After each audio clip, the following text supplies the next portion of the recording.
سامعین و حضرات دا نبی علیہ الصلوۃ والسلام د سیرت مبارکہ هغه سلسله روانه وه.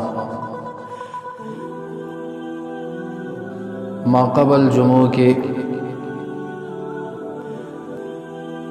مختلف غزوات د هغې متعلق بیان کړی شوی و.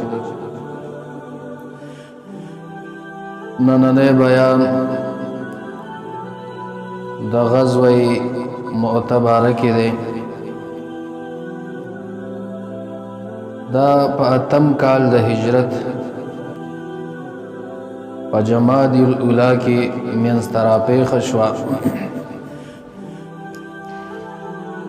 نبی علیہ الصلوۃ والسلام 3000 لښکر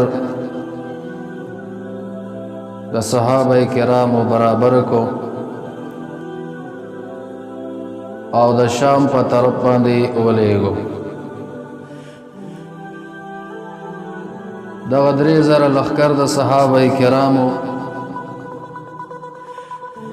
چې په دې باندې نبی علیہ الصلوۃ والسلام زید ابن حارثه رضی الله تعالی عنہ مشر کو او جنډه د جهاد او د جنگ د تور کړله. مبارک صلی الله علیه وسلم فرمایل کچرته کې زید ابن حارثه رضی الله تعالی عنہ شهید شي بیا به دا جنډه د جهاد د جعفر ابن ابي طالب رضی الله تعالی عنہ سره بیا به د مسلمانانو مشر په دغه جنگ او جهاد کې جعفر ابن ابي طالب رضی الله تعالی عنہ. وان اصيب او کشرته دیوم شهید شب شهادت ورسید بیا دغه جنډه د اسلام د مسلمانانو بیا د عبد الله ابن رواحه رضی الله تعالی عنہ سره 3000 لښکر نبی علیہ الصلوۃ والسلام مبارک رخصتای صحابه کرام سره د نبی علیہ الصلوۃ والسلام نه سزا پورې دغه لښکر سره وزي. دغه لښکر ته نبی علیہ الصلوۃ والسلام په شمول د صحابه کرام دعا د خیر کوي چې الله درته فتح درک، الله مو په خیر راوله. مبارک صلی الله علیه وسلم ورته یو څو نصیحتونه کوي. اول ورته دا وایي چې تقوا د الله تبارک وتعالی نه په ځان لازمه کوي، او بل چې کوم ماشومان درله مخې له درځي، زنانه وي بوډاګان وي، دغو ته به څه نه وایي. او نور چې د دې نه اخوته کم د شام بېدینه خلک اوسېدونکي دي، 3 خبرې به ورسره کوئ. پهله خبره به ورته دا کوئ چې اسلام راوړئ. که اسلام مو راوړو، دین مو قبول کو، په امان باندې به شئ. یوه خبره به دای که چېرته ایمان او اسلام یې راوړو، بیا د هغې سره دویمه خبره دا وکړئ چې هجرت د مدینې منورې په طرف وکړئ. که هجرت نه کوو، بس همدغلته دې پاتې شي، خو په امان به. او که چېرته ایمان یې رانه وړو، نو دویمه خبره ورته بیا دا وکړئ چې ټیکس او جزیه قبوله کوي. که چېرته دی قبوله کړو، بس جزیه ورباندې وټاکئ. او کدی نه هم انکار وکړو، درېمه خبره ورته بیا دا وکړي چې زمونږ او ستاسو منځ کې بیا جنګ دی. نبی علیہ السلام ورته دغه نصیحت وکړو، دوی روان شول. کله چې یو مقام ته ورسېده، دمعان، هغلته صحابه کرامو خپل پړاو واچولو. هرقل باچا چې خبر شو چې د مسلمانانو لښکر راغلی د مدینې منورې نه، هغه 1 لک فوجیان د ځان سره کړو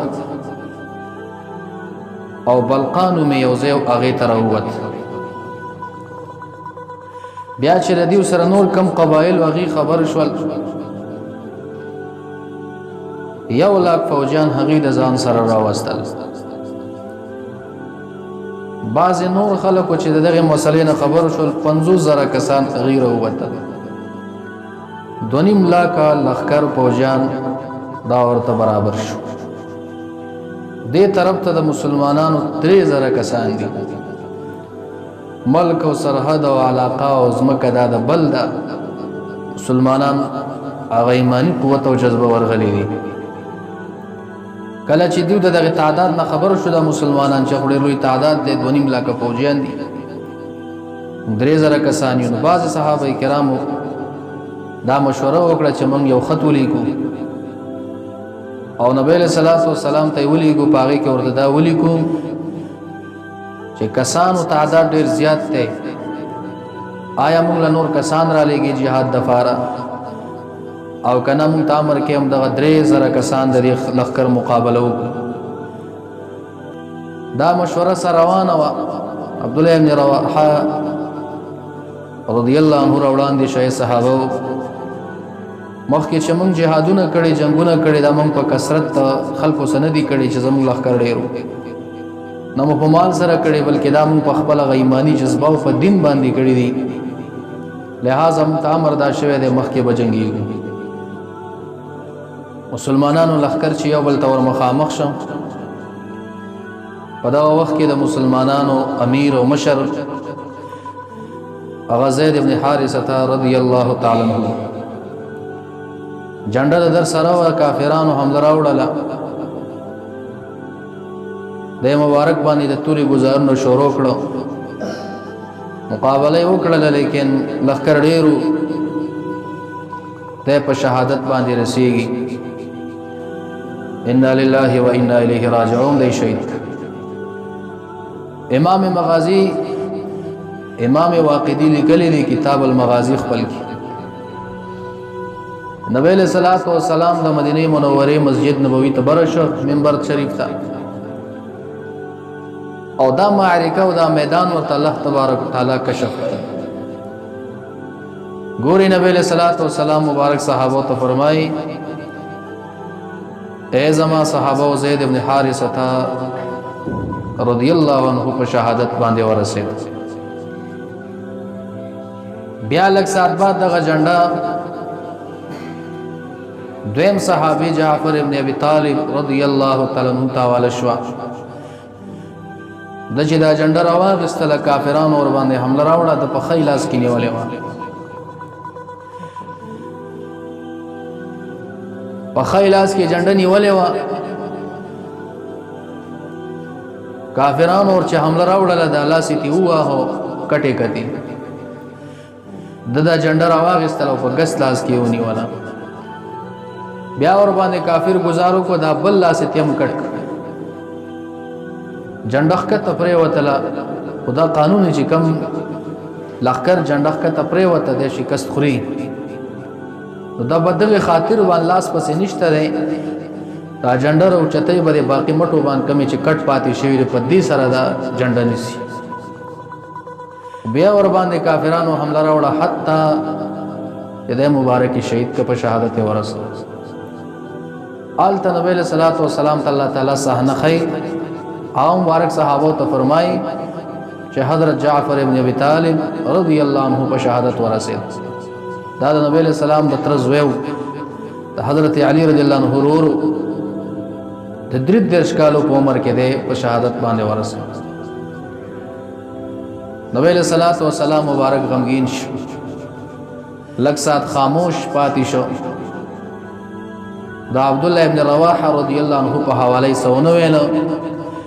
بعض انصار صحابه کرامو په زړه کې سراله چې ګورې د عبدالله ابن رواحه رضی الله عنه سره څه وشو، ځکه نبی علیہ السلام دا 3 وړه امیران ټاکلي وو، ورته چې پلانې شهید چې پلانې به جنډالي، چې پلانې شهید چې پلانې بالي. او صحابه کرامو په دې یقین چې نبی علیہ السلام څنګه فرمایلی مدقسې به کېږي.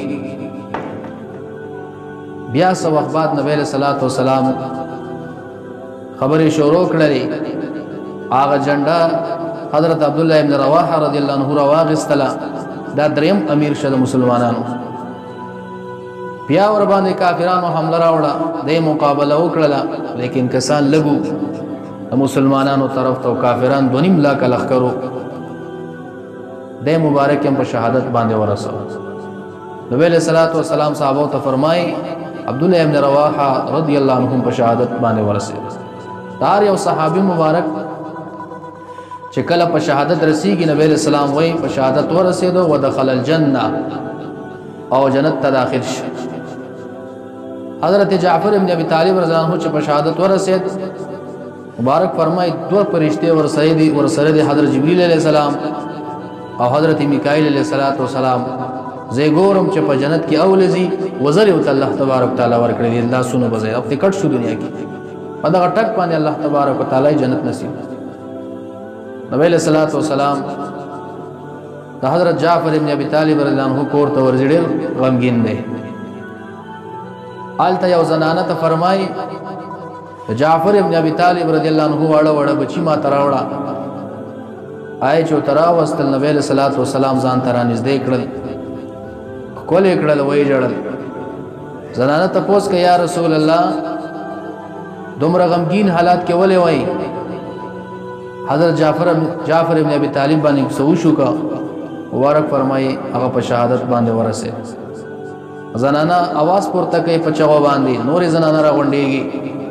مبارک صلی الله علیه وسلم بار توزیع انصار صحابه کرام ته فرمایي جعفر رضی الله عنه په کور باندې ډېر د غم حالات دي، او تاسو داغه د پاره د روټي وغیرہ تنظیم وکړئ د کور د اهل او عیال د پاره.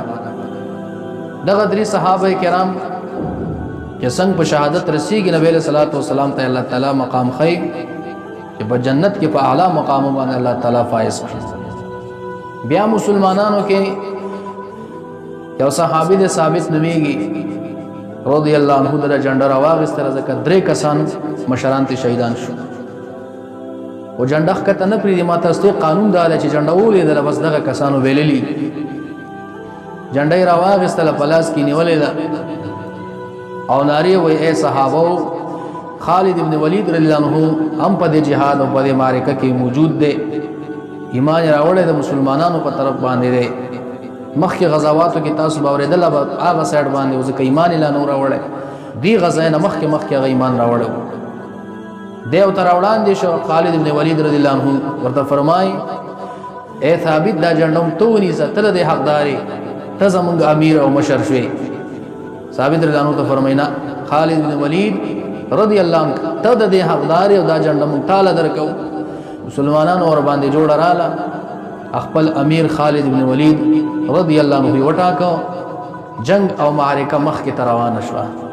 درې امیران، 3 مشران صحابه کرام داته په شهادت باندې ورسېدل. 3000 کسانو نه 3 کسان شهیدان، 2.5 لاک لښکرو ته مخامخ دي.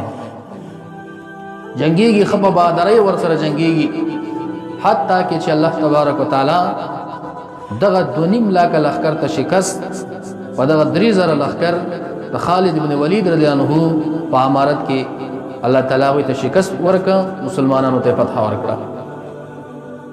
دی غزوه موته کې موږ تاسو ته ډیر لوی تعلیم ورته، ډیر لوی سبق ته ورکړو. که سوچ او فکر په موږ تاسو چې په 3000 کسانو باندې د 3.5 لاک لښکر مقابله کول دا څومره ګران کار دی، یو خبر ده. او دویم دا چې نبی له صلوات و سلام دا 3 صحابه او 7 مشران کوي، ورته فرمایي کدا پلانې شهید شو بیا به دا پلانې چې کوم د امیری، کدا پلانې شهید شو دا پلانې به امیری. دغه 3 صحابه کرامو پوخته یقین دراغه چې موږ د دې جهاد نه واپس ژوند نه راځو، موږ د پاره هم چې کوم د شهادت ته ځکه نبی اسلام او فرمایل دا خبره ټیک ده. د کورونو اجازهتونه هم دغه سره واغستل. او بیا دا د ټولو نغټه خبره چې عبدالله ابن رواحه رضی الله عنه کله د صحابو نه راځدا کېدل او د لښکر روانېده د مدینې نه، د مبارک جاړي یو څوک ته تپوس کې تولې جاړي او مرګ پسې جاړي چې مخه ته مرګ د ته پروت دی، ځکه چې نبی اسلام په شنګوي ورکړه او نه د مرګ نه یریږم، خو دین یریږم چې قرآن کریم کې یو آیت ته ځکه مخکې خو ما ته پته ولګېده چې زما یقیني شهادت دی، زه هم دقلته شهید کېږم، خو ما ته یو آیت مخې ته دی. قرآن کې الله فرمایي وَإِن مِّنكُمْ إِلَّا وَارِدُهَا، یو کس تاسو کې نشته دی مگر دی به چې کم دی په دې جهنم باندې ورتېرېږي او جهنم ته به داخلېږي. یو کس در کې داسې نشته دی بلکې دی به دې جهنم ته ورځي. وایي زه دقه آیت مخې ته مې نیولی چې ما ته خو شهادت را رسېدو والا دی، مرګ راته مخې ته پروت دی، خو هسې نه چې دغه جهنم ته زه ورځم او په دې باندې تېروځم او د ورود زما په جهنم راځي، دا به څنګه وي؟ دغې رسه یاره خبره ته خبره زما رسېږي. صحابي دی د نبی علیه صلات وسلام د شهادت پیشنګویو ته نبی علیه السلام په خپله ورکړه، نو شهید خو جهنم ته نه ځي.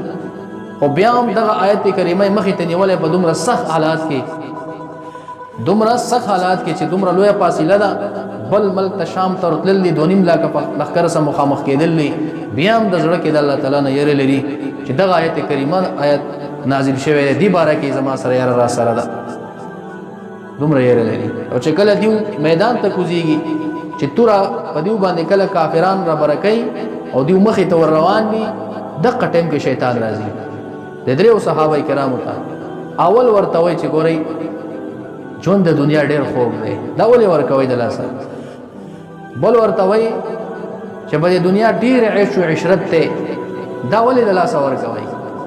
درېیمه خبره ورته کوي مرګ ډېر ګران دی، ډېر سخت دی، او تاسو ته ښه پته ده چې مخکې ور روان یئ او شهیدان کېږئ. دا درې خبرې د دریو صحابه کرامو ته پرله پسې شیطان ورغلی وته یې کړي دي. خو درې واړو صحابو ته چې کوم دی جواب ورکړی چې نه، موږ دپاره مخکې ته الله تبارک تعالی څه تیار کړي دي، شهادت ته غاړه ږدي خو د مرګ نه رادېخوا کېږي نه.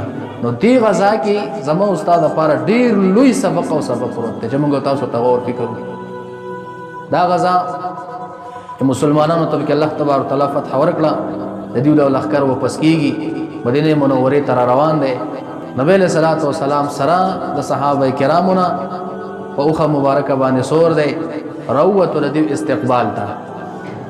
او دغه د حضرت جعفر رضی الله تعالی عنه دا واړه واړه ماشومان بچي نبی علیه صلات وسلام د ځان سره اوښې کې مخې ته کېنولي دي، لکه چې د دې والد صاحب خو شهید شه که نه دغه غذا کې. نبی علیه صلات وسلام د ټولو استقبال کوي، په بهترین طریقې ورته دعاګانې کوي. دغه فتح په دې طریقه باندې مسلمانانو ته الله تبارک تعالی ورکړله 2.5 لاکه